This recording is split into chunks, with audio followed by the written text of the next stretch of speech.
Hello and welcome back to the channel, and thank you for joining me in another video. Now yesterday we were talking about these BESS, these are battery energy storage systems, which seem to be popping up all over the place. And in fact, I recorded an interview with a lady who seems to have not only these, but great big pylons, which are going to be coming all around her area in massive formation. These are coming up everywhere, it would seem, across the countryside. We looked at a map yesterday, you may remember that.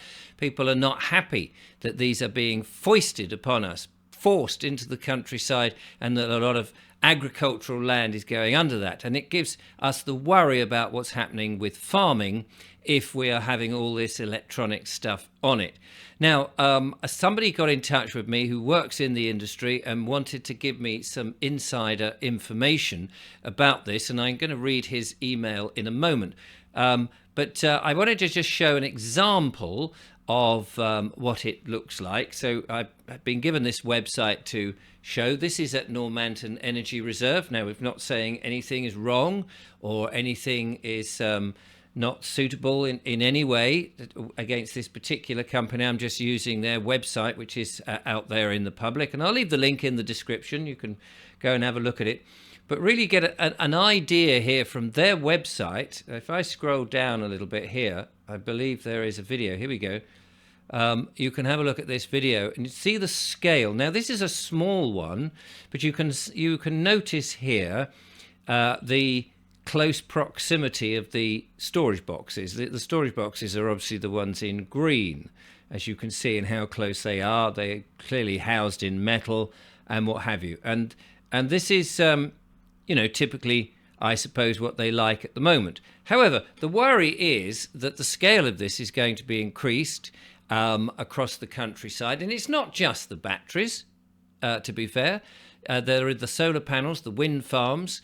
There is all the cabling, and then there's the pylons. And later on we'll hear in another video from a lady who is going to be impacted by it and what they said. But let me first of all read what somebody who works in the industry has said about these battery energy systems.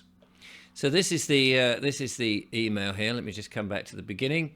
And dear Richard, I've worked in the renewable sector for 25 years. I've worked for some of that time developers, those that find the sites, gain the relevant permissions, and then sell the project to one of the larger city funds. I have worked for the big funds, and I have run several construction and operation companies within the sector.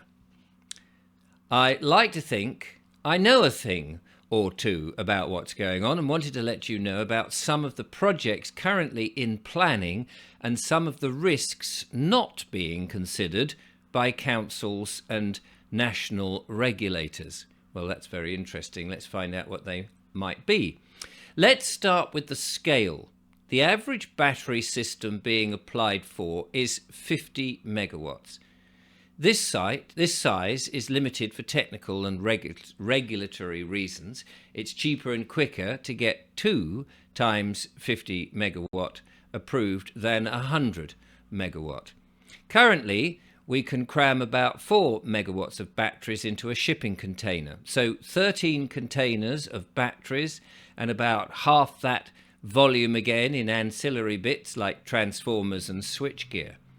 I know of at least 2 plans currently awaiting planning permission for 1 gig scale batteries, that's 1,000 megawatts.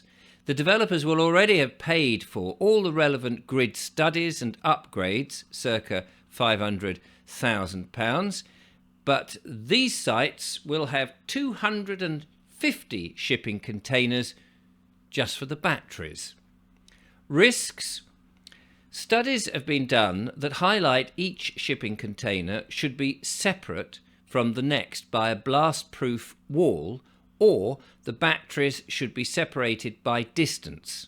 Think firework/bomb-making huts. None of this is done, of course, as regulation is extremely light. So the containers are just placed far enough apart so workmen can access the doors. It's not just the fire or explosive risk if something goes wrong. The huge amount of off-gassing from the heating battery cells is absolutely deadly. Before it catches fire and burns like rocket fuel, of course. Two of the worst fires in large-scale battery systems, not in the UK, were caused during installation of the fire suppression systems. So a leak of fluid onto a single battery and the entire investment goes up in smoke.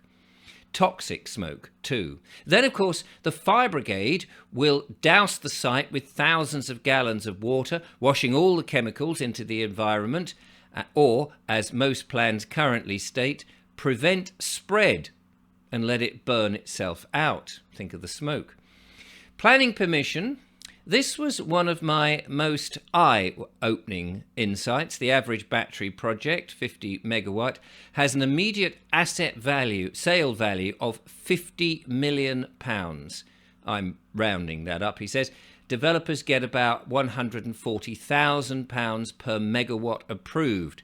So, eight-legged investor can buy the project for £7 million, pay a construction company £25 million to build it, and everyone is very happy with themselves.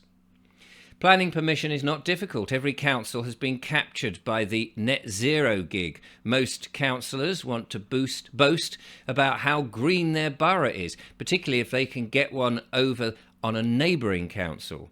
Councils are generally broke and developers are throwing cash around. So what could possibly go wrong?